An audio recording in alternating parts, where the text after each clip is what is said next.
Welcome back to Joey Movie Clips. Today, I bring you a 2013 Spanish TV series titled El Tiempo, Entre Costuras. Spoilers ahead. Watch out and take care. In order to get a guest, she had to resort to tactics again. First, she made an introduction through friends, but as soon as they sat down, the guest sternly scolded them for wasting time. When a soft approach didn't work, Sira decided to play hard.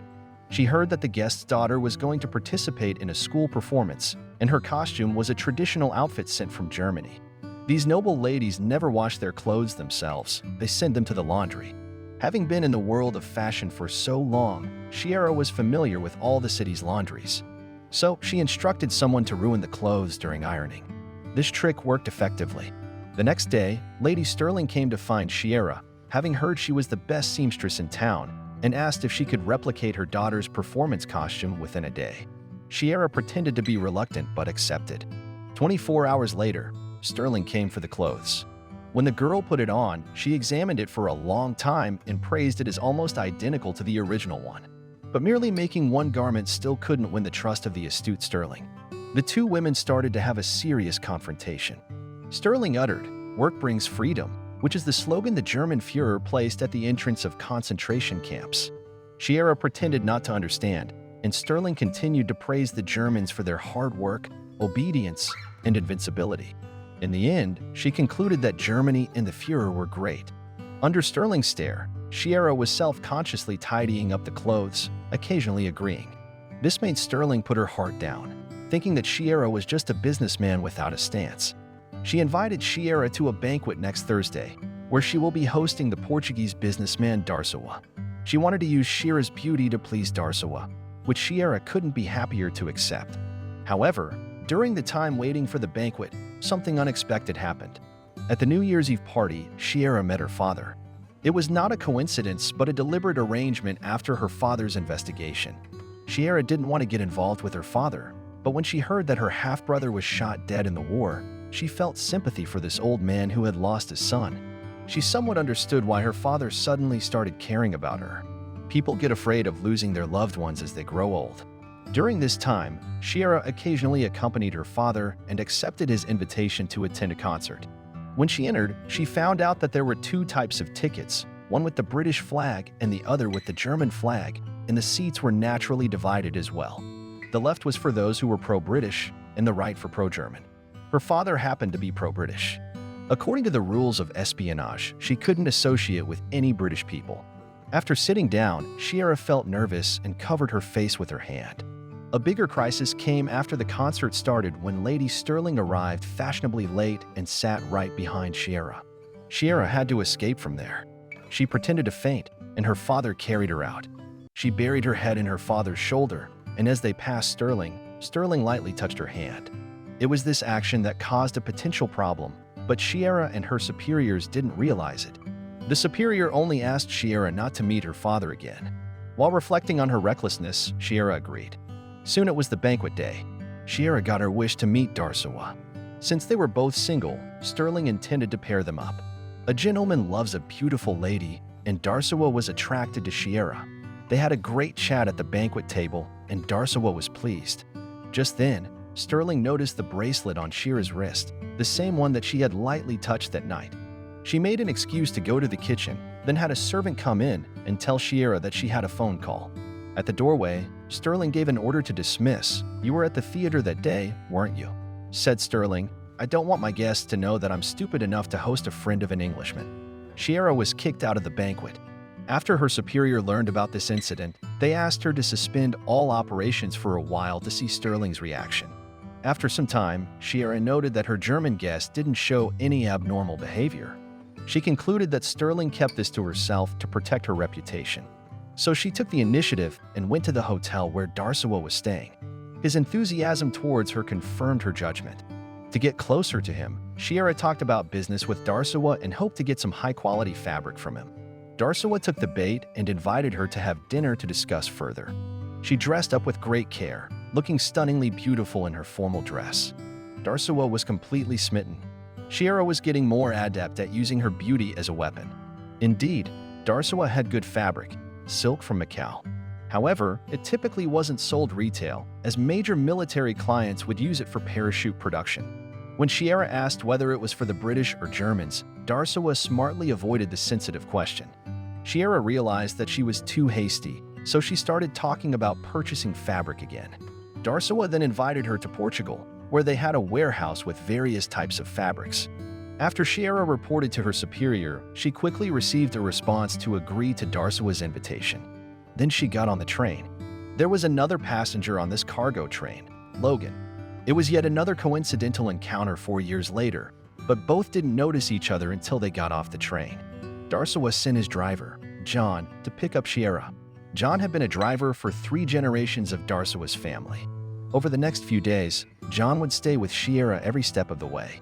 The official reason was for convenient commuting, but the truth was he was there to watch her. Not because Darsowa had discovered something, but rather to prevent any potential threats. On the 3rd day of her arrival, Sira visited Darsowa's company. She was very satisfied with the samples, but as she was leaving, a German officer came to visit. Darsowa closed the blinds, which made Sira suspicious. She tried to get close to the secretary, but the secretary was indifferent to her. However, when the secretary opened her drawer, Sira spotted a communist propaganda poster inside. It seemed that the secretary was a devout believer and a potential compatriot. From John, Sira found out that the secretary had been romantically involved with Darsowa. That explained to her the secretary's indifference. Over the passage of these days, Sira and John became quite acquainted. She invited John to afternoon tea, but John was very aware of his position and declined. Sira entered by herself, only to be surprised by Logan being there as well. Both were caught off guard. Sira hastily left. The two of them had said their tearful goodbyes 4 years ago, and upon the reunion, Sira fled in panic. Logan rushed out, only to see a car speeding away. It's not that Sira didn't want to see him, but rather her situation was fraught with danger. That evening, she was cheerfully dancing with Darsowa in the dance hall. As the song came to an end, Logan suddenly appeared. At her wit's end, Logan walked towards her. She thought her cover was blown, but Logan hugged Darsowa. To everyone's surprise, Logan acted as if it was his first time meeting Sira, exchanged pleasantries, and left. Sira learned from Darsowa that Logan intended to interview him. That was a close call. After sitting down, she was still shaken. Logan's surprise appearance meant she had to speed up her plan. The next day, she went on a business trip with Darsowa to his company. She pretended to look for Darsowa while actually intending to chat with the secretary. She passionately criticized the Franco regime, knowing that the secretary, as a communist believer, would certainly share her detestation for Franco's dictatorship. The secretary and Sira started a discussion. Sira sincerely said that she also came from a poor background and understood what it was like to go hungry. The secretary seemed to have found a comrade in her and began to chat wholeheartedly. Taking the opportunity, Sira brought up the topic of resisting the Nazis, which aroused the secretary's alarm, and she asked, "Who are you? Really?" Sira told her, "I am like you, just an ordinary worker." While Sira was passionately talking about the rights of citizens, she kept probing about Darsowa's relationship with the Germans. The secretary claimed she didn't know, and she genuinely didn't. However, Sira's arrival that day inspired her determination to fight for her beliefs. Soon after, the secretary invited Sira to meet at a church, delivering a piece of information. The businessmen represented by Darsowa were planning a banquet with the Germans to sign an agreement at his country villa in 3 days. With only 3 days left, Sira needed to quickly earn Darsowa's trust. Otherwise, she wouldn't be invited to the banquet. She increased the frequency of meetings with Darsowa and casually mentioned the names of her German noblewomen clients during their chats. Among them, she emphasized Elsa, who was Hitler's secret lover. Contemplating the pros and cons, Darsowa finally invited Sira to the banquet at the last moment. Sira casually responded, "Of course, I can." On the other hand, the secretary was also gathering intelligence. The German officer visited again, and Darsowa carefully closed the blinds. The secretary tried to enter the office under the pretext of delivering coffee, but Darsowa shouted at her to leave. This confirmed that they were discussing important matters. Listening carefully at the door, the secretary noted the German officer handed a roll of film to Darsowa, which appeared to be the focus of the deal. The secretary passed the information to Sira, who shifted her target to the film roll. She was determined to get the film roll and figure out as much as possible about the content of Darsowa's deal with the Germans. The The banquet quickly approached, and Darsawa explicitly stated the reason for inviting Sira was because everyone else was bringing their wives. Darsawa saw the value in Shira's ability to get along with women. He needed her to take care of those wealthy wives. With years of development, Sira excelled at charming these noble women. Even at the dining table, she was able to guide the conversation with her wit and humor, keeping the atmosphere relaxed and harmonious. This even earned Darsawa's admiration. Sira felt that it was the right time. She used the excuse of washing a wine stain and headed to the restroom. Darsawa didn't find anything peculiar. Sira left the dining room alone and went upstairs to search for the film roll in Darsawa's office. To her delight, she found it and replaced it with a doppelganger. Moreover, she found a piece of ore. As she was examining it, she heard someone coming. Sira quickly pocketed the film roll and ore but failed to notice a pedal she'd left on the desk. In the hallway, she bumped into the villa steward. She simply said she got lost looking for the bathroom, and the steward didn't question any further. After dinner, as Sira watched the men sign the cooperation agreement, she was certain that Darsawa had sided with Germany. After everyone had left, Darsawa expressed immense satisfaction with Shira's performance that day. He even considered marrying her, with tonight being their wedding night. However, Sira excused herself, saying that according to her previous plan, she had to return to Madrid tomorrow and she was too tired tonight. Reluctantly, Darsawa had someone escort Sira back to her hotel. Later in his office, he spotted the pedal.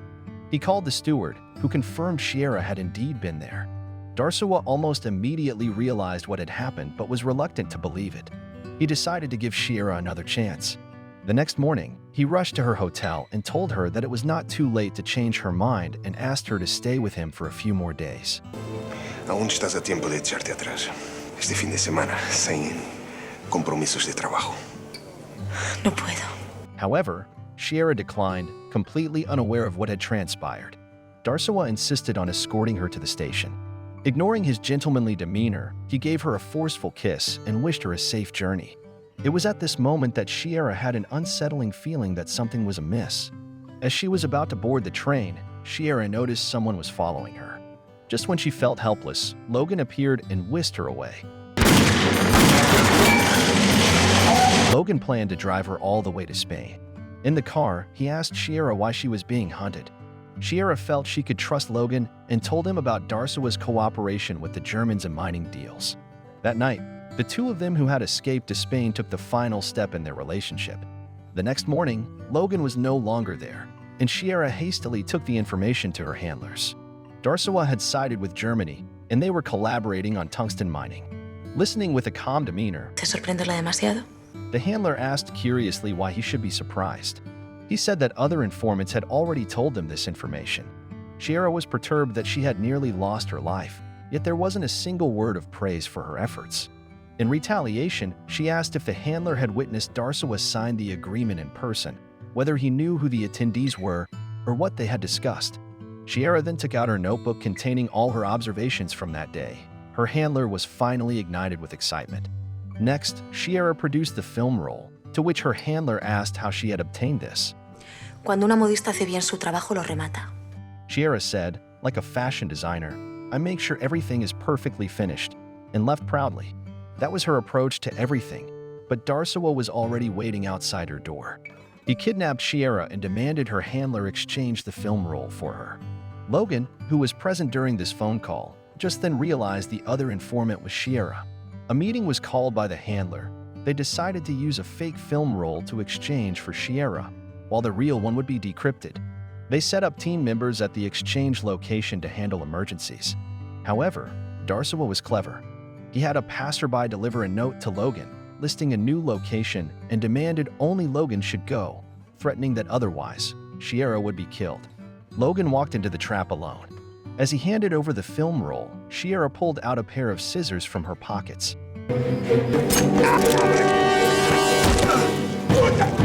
Darsawa was only stabbed, and the castle only had one exit. Logan and Sira ran around, but they were still stopped by Darsawa. Logan was about to destroy the film roll, and surprisingly, this scared Darsawa to not shoot. Seemingly, the Germans knew the film roll was lost. Darsawa needed to present the film roll to the Germans as proof. Logan caught on to this, and while Darsawa was angry for being seen through, Logan destroyed the film roll. The pair managed to escape the castle. What Logan destroyed was a decoy. However, just to be sure, he also brought the real one, despite having to disobey his superior. Due to this incident, the British learned from the film roll the exact location and amount of the mining reserves. Darsowa was executed by the Germans. Sira and Logan were wed, witnessed by their superiors and her father. Whether they continued to secretly fight as spies or chose to live a mundane life under false names was unknown. But in those turbulent times, each stitch they made in tailoring their lives was precise and firm, leaving no room for faults. No attestation from anyone, no praise from the world could derail the magnificence and meticulousness of their tailoring. Because it was magnificent that they saved others, and it was meticulous because they perfected themselves. So, in the passage of time that is like stitching, everyone should also find so their lives.